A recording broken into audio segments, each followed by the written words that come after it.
सुदामा जी को दरिद्रता का योग था। ऐसी दरिद्रता कई कई दिन तक भिक्षा नहीं मिलती थी। ये जितने भी चरित्र हमारे लिए उदाहरण है। मांगने जाते थे तो मांगने से भी नहीं मिलता था कई कई दिन। तो एक दिन उनकी पत्नी ने कहा कि हमारा आपका तो चरणामृत से भी गुजारा 2 दिन 3 दिन हो 4 दिन हो, छोटे छोटे बच्चे तो मर जाएंगे ऐसे। कुछ तो उन्होंने कहा श्री कृष्ण के सिवा हमारा कोई नहीं, अब हम क्या कर सकते हैं। प्रारब्ध जब बिगड़ता है ना, वो कोई सफलता नहीं होने देता। तो एक दिन श्री रुक्मिणी जी प्रसाद ठाकुर जी को भोग पा रही थी, प्रभु ऐसे रोक दिया, उदास हो गए।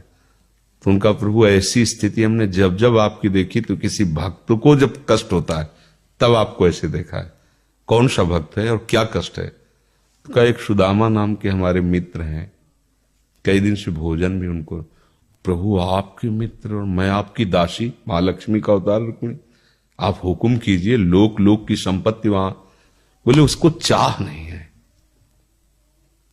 हमारे मित्र को चाह नहीं है, और चाह ना होने पर हम विवश हैं। अगर वो चाह कर ले तो सारी व्यवस्था हो जाए। तो बोले पैदा करो जाके चाह। बोले उनके हृदय में तो नहीं पैदा कर सकते, हम भी, क्योंकि जिस हृदय में भगवान का आश्रय और निरंतर चिंतन है वहां माया की चाह नहीं होती। बोले उनकी पत्नी के हृदय में, बोले प्रयास करते हैं जाके। भगवान संत वेश में गए, भिक्षाम दे, वो निकली। अतिथि का सत्कार करना गृहस्थ का धर्म होता है।